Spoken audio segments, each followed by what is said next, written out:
Olá, amigos da Revolução Industrial Brasileira. Vai deixando seu like, vai se inscrevendo no canal, porque hoje o assunto é quente. Nós vamos falar sobre o chamado Green New Deal, aquela nova proposta de transformação da estrutura econômica do planeta numa estrutura mais ecologicamente correta, mais sustentável, que vem sendo debatido em vários fóruns internacionais. E para falar sobre esse tema, eu convidei uma especialista no tema, que é a Kamila Gramkov. Ela é economista, doutora em Economia das Mudanças Climáticas e também, isso muito me honra de anunciar, a primeira pessoa que trabalha na CEPAL, que dá uma entrevista aqui no nosso canal. Ela é oficial de assuntos econômicos da CEPAL. Mora em Brasília, né, mas participa dessa instituição histórica para o pensamento, né, estruturalista econômico da América Latina. E muito nos honra com a possibilidade de entrevistá-la a respeito desse grande tema, um tema que está fazendo um enorme bafafá no mundo, para tentar achar alguma solução para esse desastre ambiental que está aí colocado, sem, né, entretanto, comprometer as possibilidades de avanço material que ainda é muito necessário para corrigir as enormes carências, né, sociais e socioeconômicas, né, que também estão presentes aqui na nossa região latino-americana, principalmente, assim como outros lugares da periferia, né, do sistema mundo. Kamila, muito obrigado pela sua entrevista. Eu já quero te deixar aqui a primeira pergunta, que seria a seguinte: queria que você explicasse para a audiência do que se trata quando a gente fala de Green New Deal, né? Porque a gente sabe que o New Deal é aquela proposta lá dos anos 30 para a recuperação da crise de 29 nos Estados Unidos, feita pelo Keynes, né? John Maynard Keynes, e aplicada pelo Franklin Delano Roosevelt. Ocorre que naquele tempo o mundo era outro, né? A possibilidade de fazer recuperação econômica através de investimentos públicos, né, em indústria pesada, aço, asfalto, concreto, obras públicas, siderurgia, muitos empregos nessas coisas, hoje já não existe. Por isso, então, surge a expressão Green New Deal, ou seja, um New Deal verde. Fala para a gente o que é isso, se isso é aplicável no Brasil, como você enxerga essas possibilidades. Kamila, obrigado, a palavra é sua. Obrigada, Fausto. Primeiro, eu queria agradecer o convite e é um prazer estar aqui com você, participando do seu canal. Eu quero te parabenizar pelos temas tão interessantes que você tem trazido para a sua audiência e, da mesma forma, é uma honra para a CEPAL a gente ver o tema estruturalista aparecer com tanta frequência. É muito importante esse tipo de iniciativa. Bom, o tema, como você disse, está quentíssimo, né? Isso é uma novidade dos últimos anos, mas antes de chegar ao presente, né, as propostas de recuperação sustentável pós-pandemia da Covid, queria dar um pouco de contexto de onde surgiram e como surgiram as primeiras propostas de Green New Deal e de crescimento verde. Bem, tudo teve início na década dos anos 2000, né, de 2000 a 2008, em particular, teve um momento que foi criado em torno desses debates. Em 2007, teve o lançamento do relatório Stern, que foi o primeiro relatório que quantificou o custo da inação e os benefícios da ação no enfrentamento das mudanças climáticas. Então, esse relatório, o relatório Stern, ele chegou a uma estimativa que hoje ele considera que foi muito conservadora, de custos entre 5% e 20% ao ano da inação das mudanças climáticas. Então, esses custos são essencialmente danos à infraestrutura, danos devidos a desastres, enchentes, inundações, tornados, enfim, todos esses efeitos das mudanças climáticas que vão impactar a economia. Muito perto dessa data, de 2007, foi anunciado o Prêmio Nobel ao IPCC, ao relatório do IPCC. O IPCC é o Painel Intergovernamental de Mudança do Clima, e ele é um órgão internacional que revisa o estado da arte do conhecimento sobre mudança do clima. Então, o IPCC ele não produz novo conhecimento, ele revisa a literatura e produz aproximadamente de 4 a 5 anos esses relatórios que nos dizem o que nós sabemos sobre a mudança do clima. Foi muito simbólico o relatório do IPCC ter ganhado o Prêmio Nobel, porque foi um momento em que havia um amadurecimento, uma visão consensual do ponto de vista da ciência, de que a mudança do clima é real, de que o aquecimento global existe, essa foi uma das primeiras das conclusões, e em segundo, que a causa principal do aquecimento global são as emissões antrópicas, ou seja, aquelas emitidas pelo homem. Então, foi nesse contexto, né, em que havia um consenso crescente, evidências da parte científica, as primeiras estimativas econômicas, que surgiu também o relatório do MEA, o Millennium Ecosystem Assessment, que, da mesma forma como na área do clima, produziu as primeiras evidências globais dos custos da inação da mudança climática, o MEA, pela primeira vez, estimou os custos da inação sobre a perda da biodiversidade e dos serviços ecossistêmicos, né? Então, ali tem as primeiras estimativas da extensão dessa perda de serviços ecossistêmicos e a tradução disso em termos econômicos, né? Como a gente sabe, mas não custa lembrar, a economia é criticamente dependente de serviços ecossistêmicos, desde a provisão de água, a atmosfera limpa, os alimentos, tudo isso são frutos dos serviços ecossistêmicos que nós consumimos. Então, ou seja, tinha um ambiente ali que estava sendo criado de grande conscientização de que o tema era relevante e ele estava entrando, de fato, na agenda política, para além da agenda científica e acadêmica. E foi nesse contexto que rompeu a grande recessão de 2008 e 2009. Então, por que eu estou comentando isso? Né? Porque foi nesse momento que surgiram as primeiras propostas, né? Nesse momento em que havia uma mobilização, uma conscientização, a academia, os pensadores, os políticos, enfim, lideranças, começaram a pensar em propostas que atacassem simultaneamente o problema da recuperação econômica e da crise ambiental que se agrava e se coloca. Então, foi em 2008, né, logo depois que rompeu a grande recessão 2008-2009, que surgiu a primeira proposta do Green New Deal, que, num primeiro momento, foi uma proposta britânica, né, coordenada por economistas da Inglaterra, e, no segundo momento, ela já se tornou global, né, a proposta liderada pelo PNUMA, que é a Agência de Meio Ambiente das Nações Unidas, criou um projeto liderado por um economista chamado Edward Barbier, que propôs pela primeira vez a ideia de um Global Green New Deal. Para além dessa, é importante mencionar que houve várias outras propostas. Foi ali que foi colocado o tema da Rio+20, de economia verde.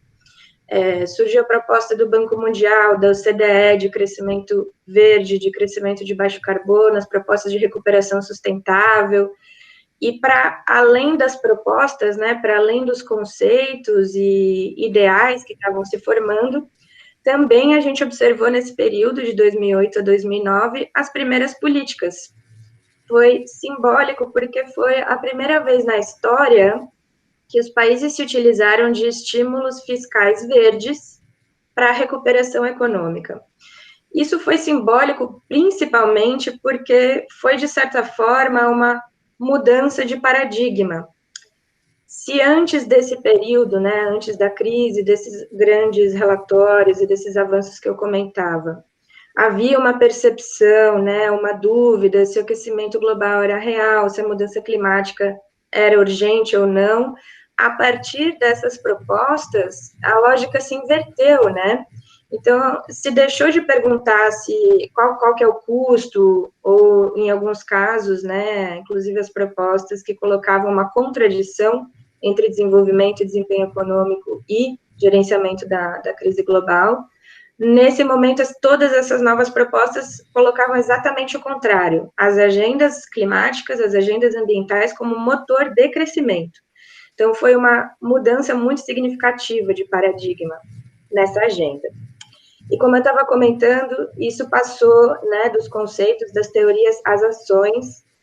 A China, por exemplo, teve um pacote de mais de 200 bilhões de dólares voltados para os estímulos fiscais verdes, para investimentos verdes, em ferrovias, em geração elétrica renovável, enfim, uma série de investimentos que o governo chinês se comprometeu. Mas o que eu queria destacar é o caso da Coreia, né, que eu vejo que é muito abordado e acaba aparecendo muito aqui no canal. A Coreia investiu cerca de 36 bilhões de dólares em estímulos verdes, né? O que é pouco perto da China, mas a escala chinesa também é praticamente incomparável em muitos aspectos. Agora, no caso da Coreia, esses 36 bilhões de dólares de estímulos verdes representaram mais de 80% do pacote fiscal inteiro para a recuperação econômica. Então, a Coreia foi proporcionalmente o país que mais apostou na economia de baixo carbono, na economia verde, enfim, como quer que queira chamar, mas a ideia de reduzir emissões como um motor da recuperação econômica. E mais do que isso, a Coreia anunciou em 2008 uma estratégia nacional de crescimento verde. E como vocês sabem, a Coreia é um país que se caracteriza pelo planejamento de longo prazo, né? E a Coreia colocou o crescimento verde de baixo carbono como a sua visão de desenvolvimento do país para os próximos 60 anos. Então, todas as ações que a Coreia tem feito nos últimos anos são todas em torno desse tema, principalmente na área de energia, né? Eles estão muito fortes no setor automotivo, de aço, eles têm buscado muitas ações voltadas para as energias renováveis e na eficiência energética desse setor. Ou seja, para comentar que a gente chegou nesse momento da pandemia com uma certa bagagem, né? O tema não é novo, ele não é inexperimentado, digamos, né? Existem experiências e iniciativas, e de lá para cá, né, a gente passou aí mais de 10 anos, desde a crise de 2008, 2009, nessa década, a gente teve a oportunidade de aprimorar as propostas que vinham sendo colocadas, e de analisar o impacto daqueles estímulos fiscais da crise anterior. Isso acabou gerando um momento ainda mais forte para esse tipo de iniciativa, para esse tipo de recuperação verde ou sustentável da crise provocada pela pandemia de Covid-19. É importante destacar que a crise da pandemia chegou na nossa região, né, na América Latina, inclusive no Brasil, num momento de muita dificuldade. Se a gente pegar a média dos últimos 5 anos de crescimento do PIB no Brasil, né, de 2014 a 2019, essa média dá menos 0,4 pontos percentuais. Ou seja, era um momento já de muito lento crescimento econômico, de lentíssima recuperação. A situação social vinha se agravando, a gente observa um aumento da taxa de pobreza, de extrema pobreza também, junto com uma degradação ambiental, né? É importante a gente, não sei se todos estão familiarizados com esses dados, o Brasil está entre os 10 maiores emissores de gases de efeito estufa do mundo.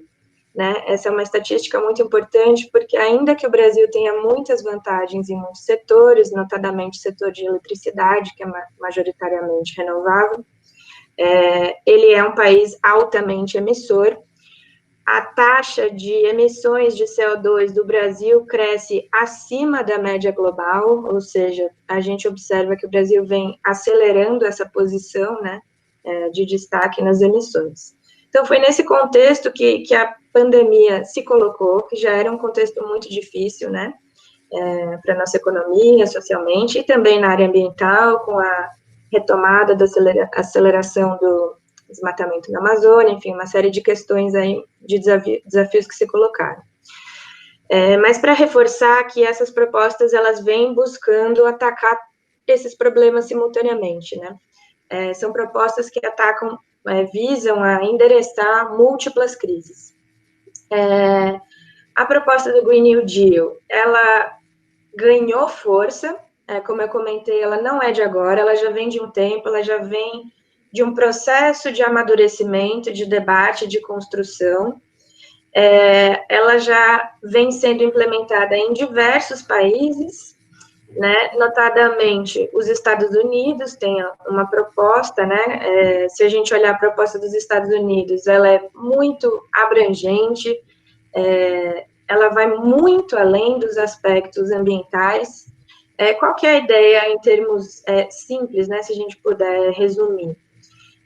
A ideia é reativar a economia com estímulos direcionados para setores que possam nos levar a uma transição para uma matriz produtiva menos contaminante, menos poluente, etc. Agora, existe uma variedade muito grande dessas propostas, isso é importante a gente ter em mente, porque elas vão desde propostas muito simples, como propostas de cunho mais de mercado, né, de usar mais instrumentos de mercado, já posso falar mais sobre isso, como propostas bastante progressivas, como a proposta da Alexandria Ocasio, nos Estados Unidos, que propõe acesso universal a serviços de saúde, gratuito nos Estados Unidos, enfim. Vem uma série de outras recomendações nesse quesito. Existe também a proposta da União Europeia, né, que é a proposta conjunta do bloco, inclusive com recursos aportados. A União Europeia, inclusive, reforçou a proposta do Green New Deal europeu, que já vinha sendo construída desde dessa crise anterior que eu comentava, mas reforçou essa proposta com a crise da pandemia de Covid-19. Então, foi anunciado, agora faz pouco tempo, menos de um mês, um pacote novo chamado New Generation EU, que é essencialmente voltado às tecnologias climáticas, né? Ali tem linhas específicas de financiamento, tanto reembolsável quanto não reembolsável, para tecnologias de baixo carbono, para energias, para mobilidade, para sistemas agroalimentares, enfim, há uma série de temas ali, e estou comentando isso para dizer da variedade e das diferentes ênfases que cada local, né, tem desenvolvido, que vai depender muito das especificidades, né, das necessidades, tanto em termos econômicos, da situação da economia, da matriz produtiva, das questões estruturais de cada país, mas também das questões ambientais, né, em cada país há diferentes pesos de diferentes setores que devem ser levados em consideração nessa elaboração. E para trazer exemplos da nossa região, da América Latina e do Caribe, o Chile anunciou a atualização da sua NDC. Desculpa usar esse monte de terminologias específicas da área ambiental aqui, mas a NDC, ela é a Nationally Determined Contribution, ou a contribuição nacionalmente determinada. A NDC, ela é um instrumento que os países usam para comunicar a Convenção Quadro da Mudança do Clima, que é a Convenção Global, né? Qual que vai ser a sua contribuição voluntária para atingir a meta do Acordo de Paris de uma redução de até 2 graus Celsius do aquecimento global. Então, a NDC é um instrumento voluntário, né, e o Acordo de Paris, de certa forma, foi possível e revolucionário por conta disso. Os países acordaram qual é o aquecimento global considerado seguro, que foi esse de até 2 graus Celsius, e cada país informa voluntariamente quanto ele consegue contribuir para essa meta. Isso foi revolucionário, né, porque os acordos anteriores, muitos entendem que eles fracassaram ou tiveram dificuldades em avançar porque eles eram impositivos, eles queriam impor para os países o quanto eles deveriam contribuir. O Acordo de Paris conseguiu entrar nesse arranjo que para os países, principalmente em desenvolvimento, foi muito mais confortável, né? Bem, o Chile anunciou a sua atualização da sua NDC, e a atualização do Chile significou uma NDC, né, compromissos climáticos muito mais ambiciosos do que o país tinha antes. Então, o Chile se comprometeu a atingir o pico de emissões, né, em 2025 e alcançar emissões líquidas zero até 2050. Então, é uma meta bastante ambiciosa, né? O Chile tem tido um protagonismo nesse tema. Ele é, inclusive, o presidente atual da COP, né, da Conferência das Partes, que é a conferência global que discute o tema climático. Bem, não só isso foi anunciado em um contexto de plena pandemia e de plena crise, mas foi anunciado como proposta de recuperação do país. Junto com esse aumento da ambição, do compromisso, né, do Chile em reduzir suas emissões, em tentar contribuir o mais próximo possível do que a ciência diz, né, dessa redução, de atingir o pico até 2050, para chegar nesse aquecimento de até 2 graus Celsius da atmosfera, o Chile vê oportunidades econômicas e oportunidades de recuperação nesse tipo de ação. O Chile tem mostrado um potencial muito grande em energia solar. Eles têm aumentado bastante a capacidade instalada, têm instalado centros de pesquisa e desenvolvimento para desenvolver tecnologia e competências locais no Chile. Isso é muito importante, e logo mais vou falar sobre isso também, para reter no país esses benefícios socioeconômicos da transição. Além disso, o Chile, por incrível que pareça, é o país que mais investe na América Latina em eletrificação da mobilidade urbana, né? O Chile tem hoje a maior frota da América Latina de ônibus elétricos. Santiago é uma capital que tem sérios problemas de poluição, né? Ela fica ali encostada entre uma área cordilheira, então a poluição fica aprisionada e gera problemas graves na saúde da população, especialmente agora nesse contexto de pandemia. Então, a questão da eletrificação é muito importante para reduzir a contaminação atmosférica, reduzir os problemas de saúde respiratórios da população que vive na metrópole, e combinando o aumento da geração elétrica renovável, com solar e outras fontes que o país tem apostado, com a eletrificação do transporte, o Chile tem conseguido grandes resultados na redução das emissões e em desenvolver uma estratégia de desenvolvimento do país que vai muito além de redução das emissões, passa também por soberania energética, segurança energética, saúde da sua população, geração de empregos de qualidade, inserção competitiva nesses mercados que têm grande expansão das tecnologias de baixo carbono. Bem, então a gente tem aí um rol, exemplos, né, de países tanto desenvolvidos quanto em desenvolvimento que estão elaborando as suas propostas. E refletindo sobre o Brasil, né, finalmente cheguei na sua pergunta, Fausto, desculpa pelas voltas, mas eu acredito que esse contexto é importante a gente ter em mente. O Brasil não esteve entre os países que fizeram estímulos verdes na lista dos países, né, da crise de 2008 e 2009. Isso é relevante porque essa agenda de recuperação verde, de estímulos verdes da crise anterior, ela foi liderada pelo G20, ela era uma agenda na pauta formal do G20, ela era uma recomendação no resultado das reuniões do G20. Então, de certa forma, essa primeira onda a gente não entrou, o Brasil não entrou, isso por duas razões principais, ao meu ver. A primeira é que a crise de 2008 e 2009 não chegou com a mesma força no Brasil como chegou nos outros países, né? Naquela época havia uma percepção de que seria uma coisa passageira e muito ínfima, né? Que não teria um impacto estrutural.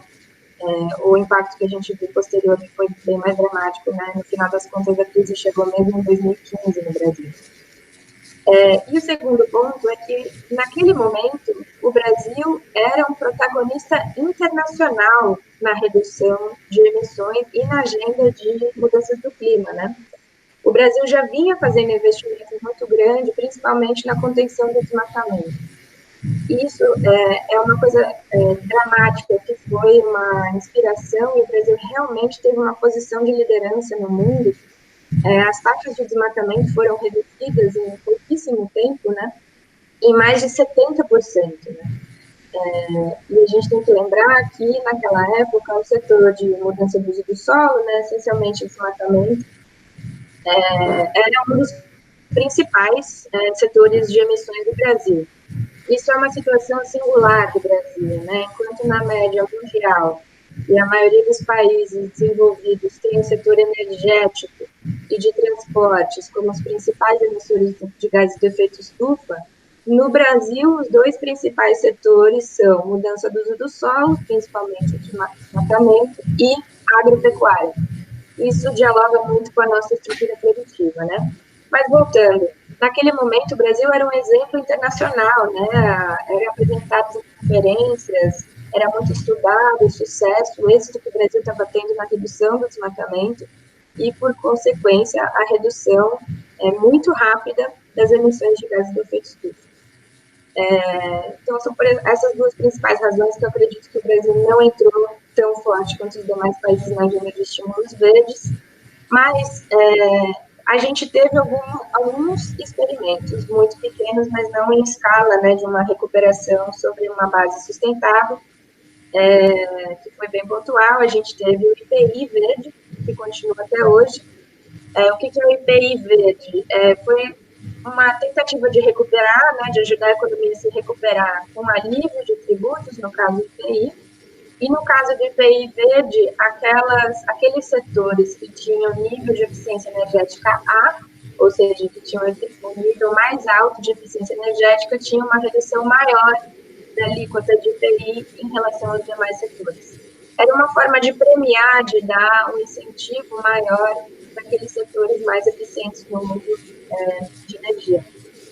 O incentivo começou pelos bens da linha branca, então fogões, geladeiras, máquinas de lavar roupa, e com o tempo isso foi ampliado para outros setores. Hoje isso já inclui automóveis, por exemplo, automóveis elétricos, híbridos, e que têm um grau de eficiência energética maior, eles têm ainda até hoje uma redução maior do IPI.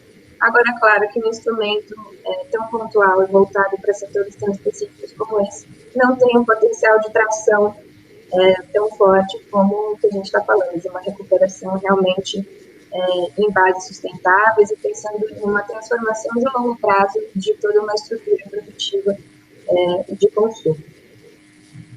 Bem, isso foi no passado, né? E hoje, né? Hoje a agenda se torna mais relevante porque esses dois motivos pelos quais o Brasil não se engajou no passado, hoje não são mais verdade, né? Então, a crise da pandemia de Covid, ela chegou com força no Brasil, né? Na CEPAL, a gente estima uma queda de 5,2 pontos do PIB para esse ano, e a gente já vai revisar, né? Vai revisar essa estimativa que foi feita 1 ou 2 meses atrás, porque a situação tem se agravado, a gente deve revisar essa estimativa. O Banco Mundial, né, soltou na semana passada a estimativa de 8%. A gente tem visto as estimativas entre 5% e até 8%, 9% da redução da economia, o que é muito, muito mais significativo do que a gente viu em 2008 e 2009, que foi uma queda de menos 0,5%. Então, de fato, esse momento ele requer respostas e isso gera um contexto favorável, né, para a gente pensar em estratégias de saída dessa crise. E mais, a gente, se comparar essa crise com a crise que vai se gerar devido ao aquecimento global, às mudanças do clima, nós estamos falando de 8%, né, vamos pegar a estimativa mais dura sobre a economia brasileira. Isso comparado com os 20% ao ano do relatório Stern, significa que nós temos que nos preparar, né? Esse é o momento que a sociedade está sensível aos efeitos da crise, existe uma compreensão do que significa, né? Esses pontos percentuais não são etéreos, eles estão tendo impactos reais na vida das pessoas, então tem uma sensibilidade para isso. Na questão ambiental, a gente tem visto uma urgência cada vez maior, né? A própria crise da pandemia de Covid foi gerada a partir, né, de uma zoonose, né? Os morcegos que são os portadores do coronavírus, o contato indevido com a vida silvestre, é o que gerou essa pandemia. Inclusive, tem estudos que mostram possíveis outras pandemias que podem ser geradas devido a esse contato com a fauna silvestre, enfim, contato com ambientes que o ser humano não está acostumado a se ver.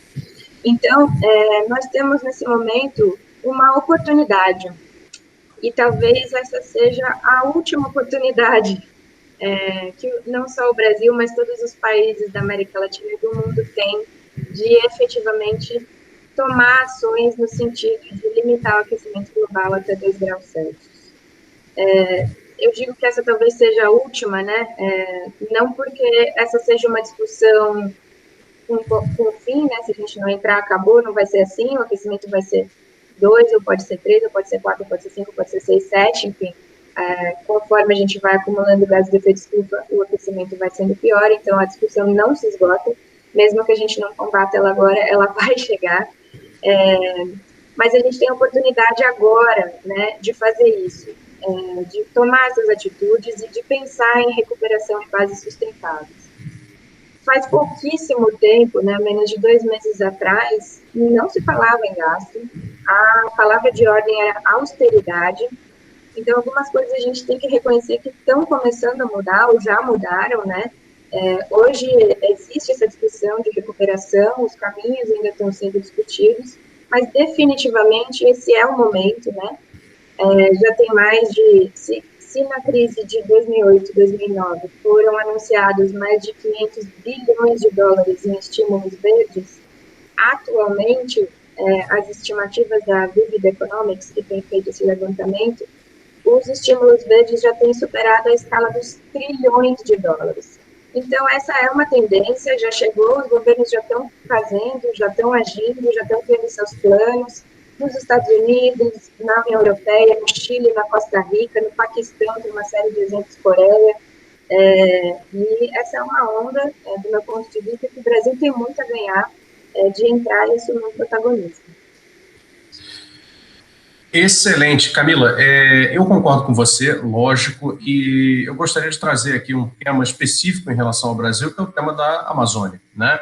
Nós recebemos, né, por destino histórico, se quiser, né, talvez aquele que é a maior reserva de mega biodiversidade do mundo, né, e uma massa contínua de vegetação, com tudo que ela carrega consigo, ou seja, vida, né, de diferentes espécies animais, né, também uma geologia própria, uma hidrografia própria, né, tudo isso dentro do território que politicamente veio a ser a República Federativa do Brasil. Então, é uma responsabilidade do Brasil, né, para com o mundo e para consigo mesmo, né, gestionar corretamente a Amazônia.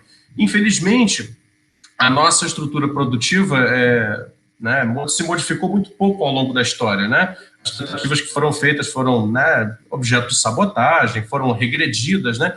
E hoje, infelizmente, nós vemos aí a agropecuária extensivíssima, né, assim, para além de qualquer limite, comendo pelas beiradas ainda mais pedaços da Amazônia, subindo pela fronteira do Mato Grosso, pela divisa de Goiás e Tocantins, etc., né? Também pela costa nordestina, uma parte. E daí nós vamos perdendo, né, a própria fisicalidade, né, da floresta, mas vai deixando de existir, né, através do desmate e da queima, né, para a cessão de lugares a pastos, né, e a atividade de monoculturas agrícolas, né. Então essa é a contribuição da nossa primaríssima estrutura produtiva para, né, o subdesenvolvimento ambiental, né, poderíamos até chamar dessa maneira. E aí eu quero conectar com o seguinte: recentemente, numa entrevista aqui no canal, minha com o André Roncalha, da Unifesp, surgiu entre nós uma expressão que me passou a ser muito cara, a de que a Amazônia é uma biblioteca. A Amazônia, sendo uma biblioteca, carrega o sentido de que ali está o conhecimento do futuro, ali tem uma série infinita, né,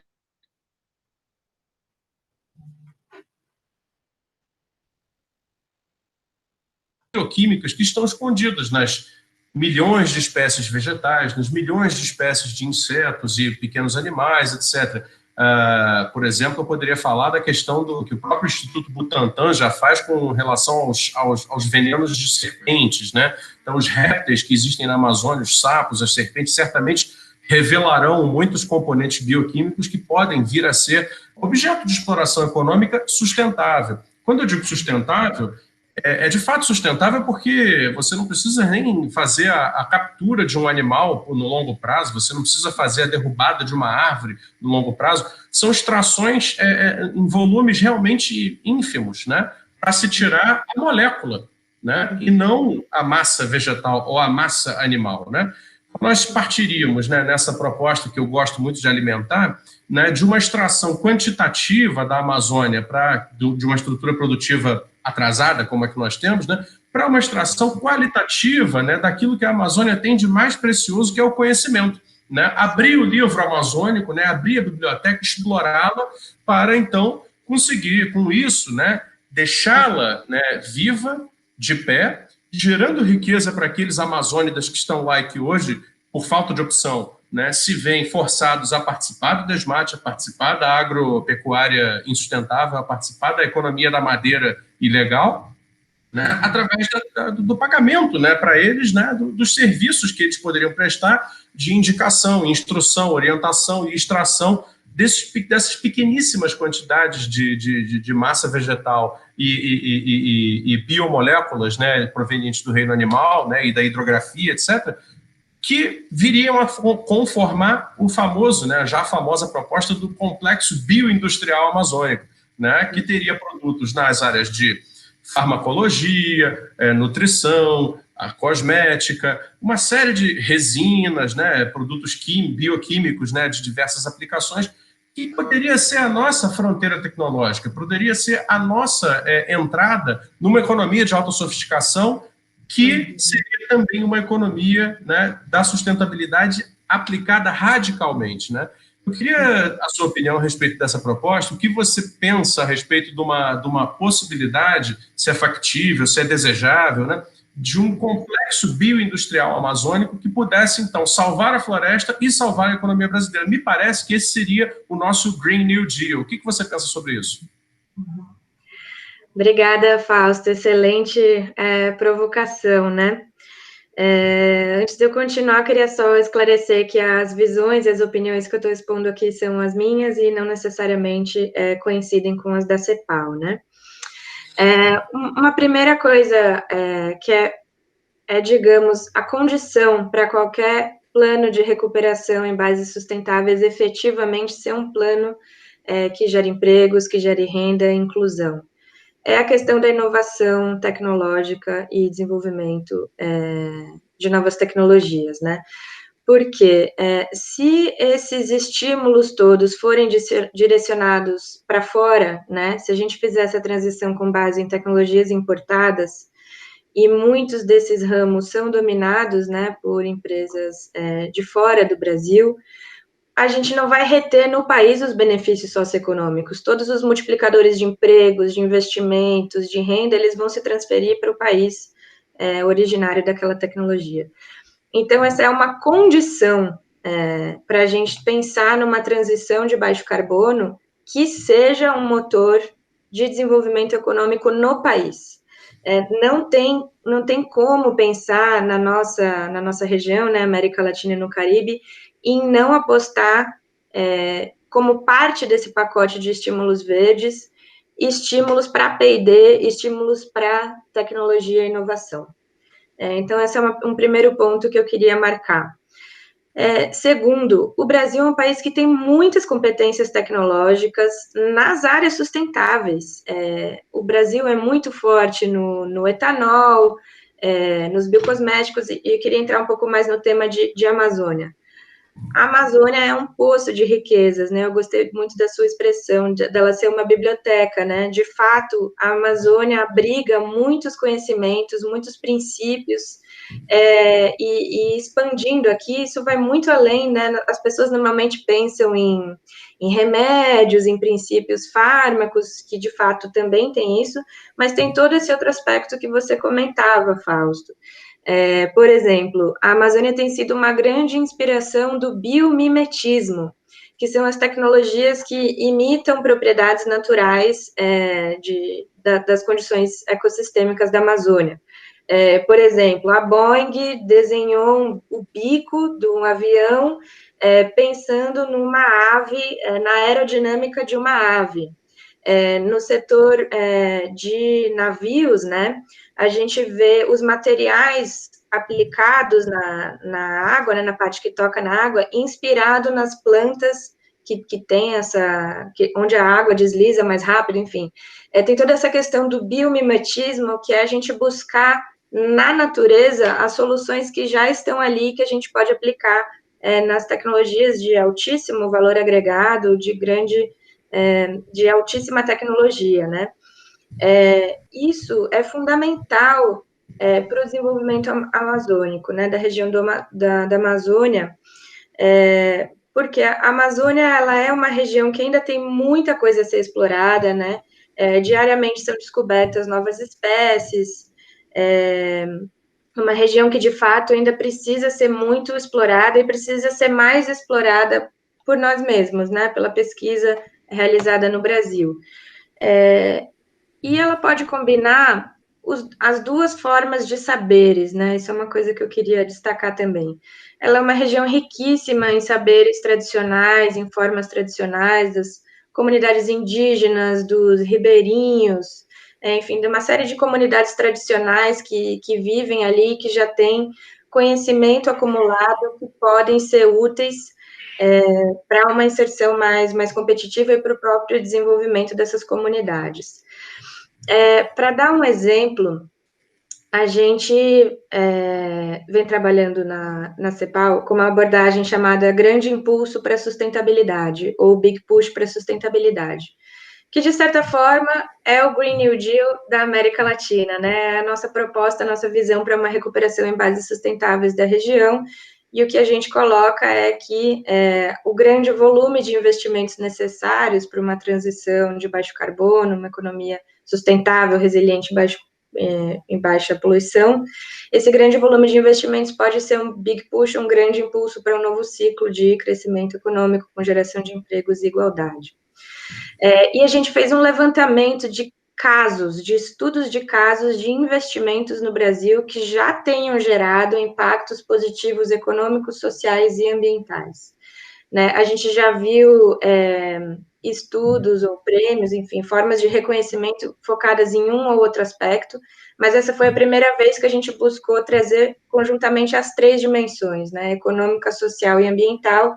A gente desenvolveu um repositório com mais de 60 estudos de casos, nas mais diversas áreas, na agropecuária, na indústria, na energia, na logística, em diversas escalas, então, investimentos a nível de comunidades, de sindicatos e pequenas cooperativas, até grandes empresas multinacionais, governos que fizeram investimentos, enfim, tem uma variedade muito grande ali, e que mostram que o Brasil já tem uma série de competências.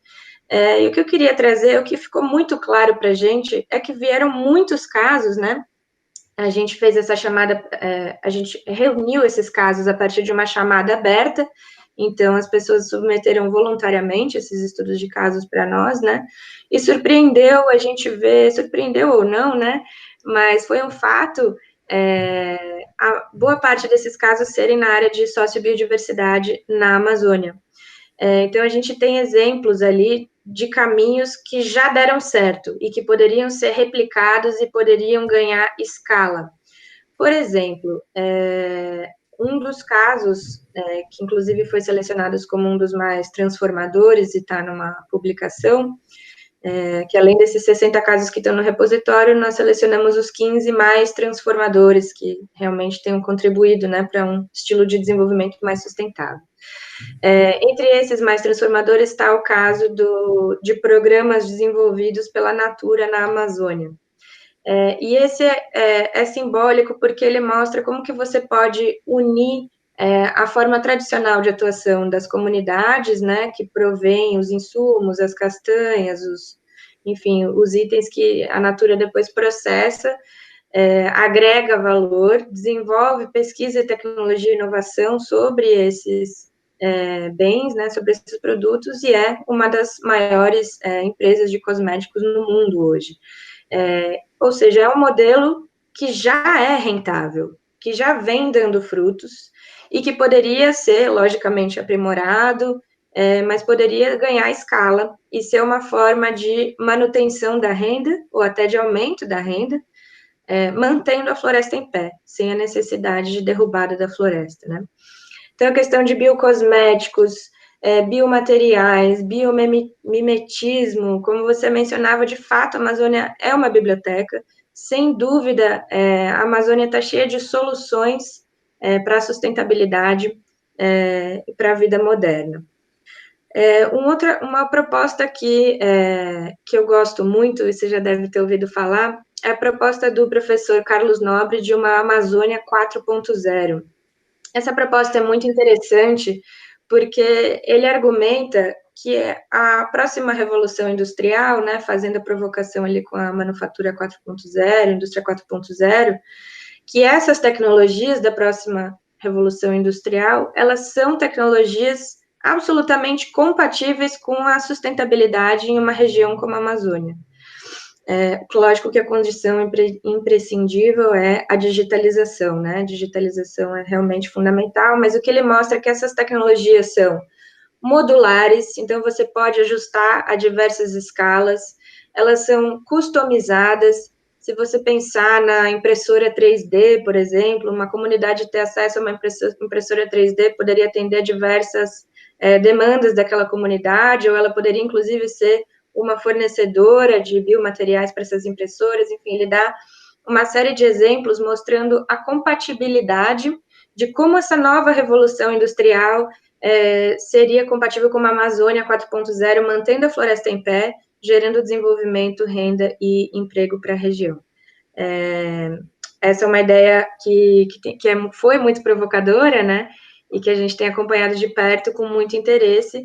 A CEPAL vem atuando em parceria com os países da Amazônia já há muito tempo, buscando promover o desenvolvimento da região, né. Outra proposta que está sendo muito discutida, um termo que está muito na moda, digamos, atualmente, né, é a questão da bioeconomia. A bioeconomia, de fato, é aquela economia que consegue agregar valor sobre a grande base de capital natural que a gente tem, né? Enfim, estou mencionando essas diversas propostas ou abordagem, mas, no fundo, eu acredito que tem uma grande convergência em todas elas, que é o reconhecimento dessa biblioteca de conhecimento, dessa grande base de capital natural e de soluções, de tecnologias, de novos materiais, que estão ali na floresta amazônica e que a gente pode usar como uma forma de alavancar o desenvolvimento da região. Eu diria ainda mais que essa é a única saída, né? Porque, de fato, esse modelo depredador do slash and burn, né, do desmata e queima, as evidências já são contundentes e robustas de que ele é um modelo com pico e vale, ou seja, você tem um pico de crescimento, mas rapidamente aquele crescimento se dispersa, se deteriora e você não consegue sustentar no longo prazo o pico de renda, o pico de empregos e PIB. Então, de fato, o único modelo viável, né, para a gente pensar para a Amazônia, que é um modelo que possa se sustentar no longo prazo, em termos econômicos, inclusive, de gerar uma renda mais durável, um modelo que sustente um padrão mais elevado de renda, é um modelo que considere a bioeconomia, a Amazônia 4.0 e que reconheça o valor da Amazônia como uma biblioteca de conhecimento.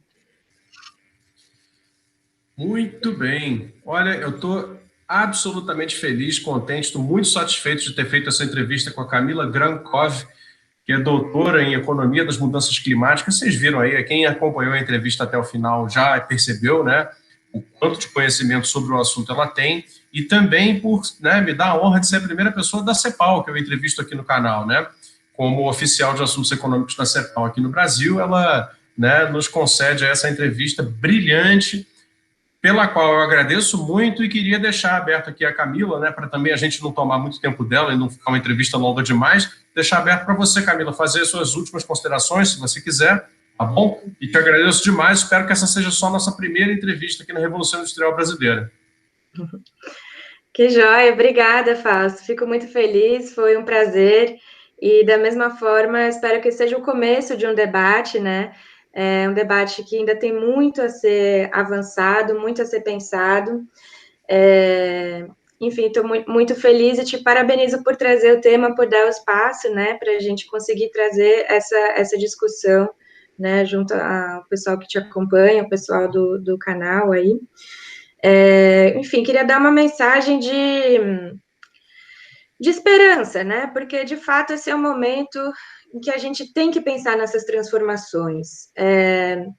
Hoje, a gente olhando para o caso do Brasil, né, segundo dados do Ministério da Economia, a resposta, o custo fiscal da resposta do governo à crise de Covid-19, ela já está em torno de 10% do PIB. Então, já tem algum volume significativo de recursos que já estão sendo dedicados, né? No Brasil, em outros países, lógico, o mundo todo está tendo que dar suas respostas a esse momento tão difícil. Por que não pensar em direcionar esses recursos para atividades sustentáveis, para utilização de critérios ambientais, né? O Brasil já teve essa experiência muito pontual do IPI verde, que eu estava comentando, que a gente poderia pensar para muitos mais aspectos, né? Ou seja, propriedades rurais que não tenham passivos ambientais receberem mais estímulos do que aquelas que têm, por exemplo. Na área industrial, aquelas empresas que têm um desempenho ambiental, energético superior teriam acesso a mais estímulos. Por que não considerar algo que leve em consideração que vem por aí uma crise muito maior, muito mais dura e muito mais duradoura do que essa, que vai ser a crise climática, né? Então, se a gente aproveitar esse momento para fazer essa reflexão, para fazer um processo de debate, discussão e, fundamentalmente, de planejamento de longo prazo, e usar esses estímulos de forma responsável, e pensando, né, antecipando os problemas que a gente sabe que vão chegar, de fato, a gente vai conseguir ter uma recuperação em bases sustentáveis, né, no tripé econômico, social e ambiental. Enfim, e é isso, Fausto, te agradeço, foi um prazer, e até a próxima.